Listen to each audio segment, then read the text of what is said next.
তাহলে খেয়াল করো কি বলছি, কোন বাড়িতে 98,000 গ্রাম চাল আছে, তাদের প্রতিদিন 650 গ্রাম চাল লাগে, তবে কততম দিনে চাল শেষ হবে? উত্তর প্রবাচক সংখ্যায় কত হবে? ঠিক আছে, তাহলে আমরা পঞ্চম শ্রেণীর 16 পৃষ্ঠার এই 8 নম্বর অঙ্কটা সমাধান করব। ঠিক আছে, তাহলে প্রবাচক সংখ্যা কি? আমরা ক্রমিক নাম্বার বা যেগুলো ইয়া করি এটা হচ্ছে প্রবাচক সংখ্যা, যেমন প্রথম, দ্বিতীয়, তৃতীয়, চতুর্থ, পঞ্চম এইভাবে আর কি।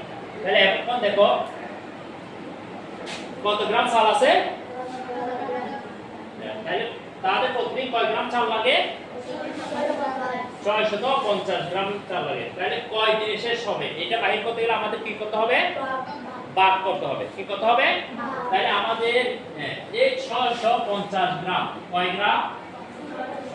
650 গ্রাম। 650 গ্রাম চাল কয় দিনে লাগে বলো তো? কয় দিনে? একদিনে। তাহলে আমরা কি করতে পারি? 650 গ্রাম চাল লাগে কয় দিনে? এক দিনে। তাহলে একদিনে কয় গ্রাম চাল লাগে? 650 গ্রাম। এখন যদি আমরা 1 গ্রাম চাল নিই, 1 গ্রাম চাল কয় দিনে লাগবে বলো তো? 1 গ্রাম চাল বেশি দিন লাগবে নাকি কম দিন লাগবে? কম দিন লাগবে। কম দিন লাগবে না? কম দিন লাগলে কি, যে কোনো জিনিস কম হলে কি বাদ, আর বেশি হলে গুণ। তাহলে 650 গ্রাম চাল যদি একদিনে লাগে, তাহলে আমাদের 1 গ্রাম চাল কম দিনে লাগবে। কম দিনে লাগলে আমরা কি 1 কে 650 দিয়ে ভাগ করে যা পাই এই দিন, অর্থাৎ দিনের এই অংশ, দশমিক অংশ, হ্যাঁ 0.0 এরকম একটা অংশ কি লাগবে আমাদের?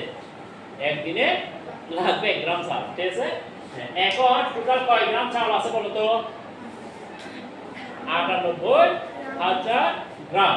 98,000 গ্রাম। তাই 98,000 গ্রাম চাল কম দিনে লাগবে নাকি বেশি দিনে লাগবে? বেশি দিনে। বেশি দিনে হলে আমরা কি করব?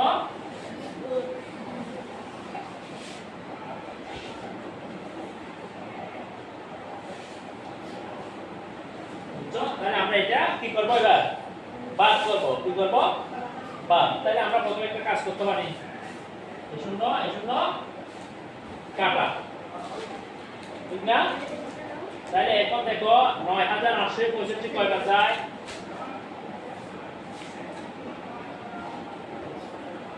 9,800। আমরা কি দিয়ে?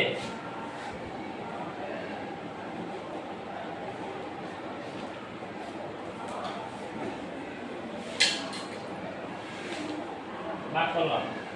ঠিক আছে,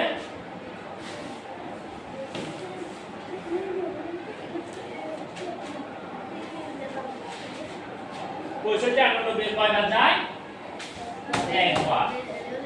তাহলে বিয়োগ করলাম কত? 3। তারপর 3। এবার 0 দুইটা নামাই দাও। তাহলে কয়বার যায় এখানে? 65। আচ্ছা 0 তো নামানোর দরকার নাই, 0 একটা নামাই দাও। ঠিক আছে না? তাহলে 0 একটা নামাইলে এবার 350 এ 65 কয়বার যায়? 5 বার। 5 5 25 530।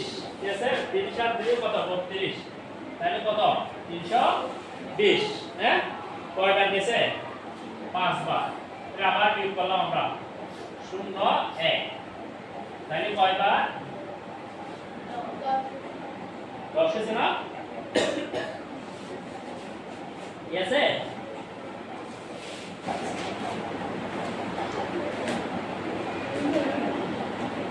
কত?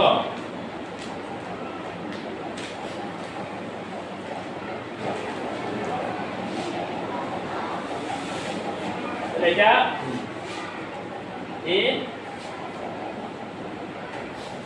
0। তাহলে এটা 5 গেলে কত? 5 5 25। ও সরি, এখানে 5 5 25। 25 এর কত হবে? 5। তারপর 530 আর 2 32। তাহলে বিয়োগ করলে এখানে এটার কত হবে? 5। হ্যাঁ, তাহলে এটা নাই, তাহলে এখানে একটা শূন্য আছে, এটা নামাইলাম। তাহলে 50 এ 65 যায়? যায় নাকি? যায় না। তাহলে কয়বার যাবে? শূন্য বাদ দিলাম। কয়বার? শূন্য বার। তাহলে এখানে একটা কি দিলাম? 65 কিন্তু 400 দিয়ে উপরে শূন্য হবে। তাহলে কত হবে? 50 না? তাহলে কত দিন? 150তম দিন।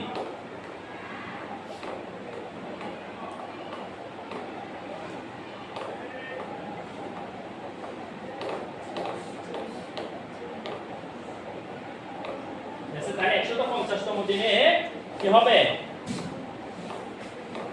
চাউল শেষ হবে এবং কয় গ্রাম চাউল রয়ে যাবে? 500 গ্রাম চাউল রয়ে যাবে।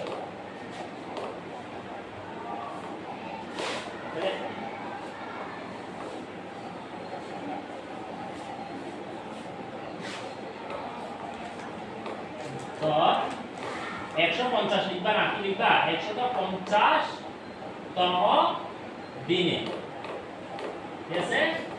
তারপর অবশিষ্ট থাকবে কয় গ্রাম? 500 গ্রাম। করে নাও।